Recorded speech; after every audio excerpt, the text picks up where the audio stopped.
After nearly 2 months of taking to the streets and protesting their country's leadership, Iranians say security forces are now using tear gas indiscriminately in crowds and even people's homes, and opening fire with live rounds. This video from Iran was posted on social media. VOA is not revealing further details about this and other video from Iran in this report due to security concerns. It started in September when Iran's morality police arrested a 22-year-old woman, Mahsa Amini, for what they described as immodest attire. 3 days later, Amini died in a hospital while in police custody. Iran officially blamed Amini's death on a heart attack triggered by a fall, but her father, Amjad Amini, told VOA that was a lie. He says she had no pre-existing health problems before her arrest. Her death put a face on a global movement for human rights.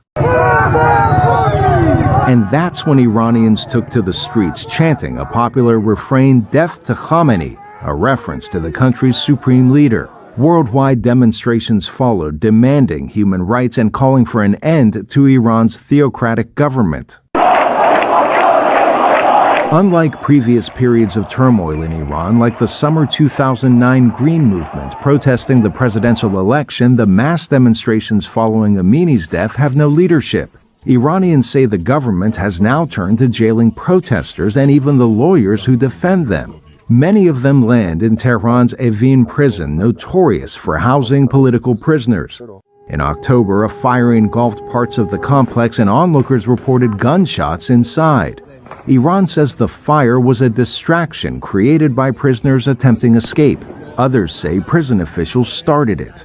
The Washington Post reports at least 8 deaths from the blaze, with at least one fire started intentionally as prisoners were locked up. Those trying to flee met guards wielding batons and firing live ammunition.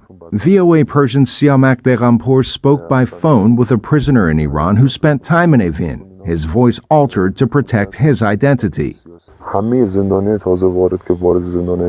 He refutes the Islamic Republic's claim that prisoners tried to escape, saying there is no escape from Evin. He describes heavy metal doors and long stretches of land to cover, and even if those doors came down, prisoners would have to run a long way just to reach waiting guards. And this all happened against the backdrop of the 43rd anniversary of the Iran hostage crisis. In 1979, after taking the staff of the U.S. Embassy in Tehran hostage, religious hardliners claimed power, burying Iran's monarchy and creating instead a theocracy.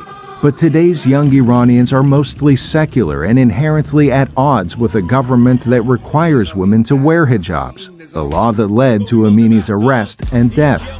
Iranians say they don't know what comes next or how far the regime will escalate its response to mostly peaceful protests. Arash, Arabasadi, VOA News.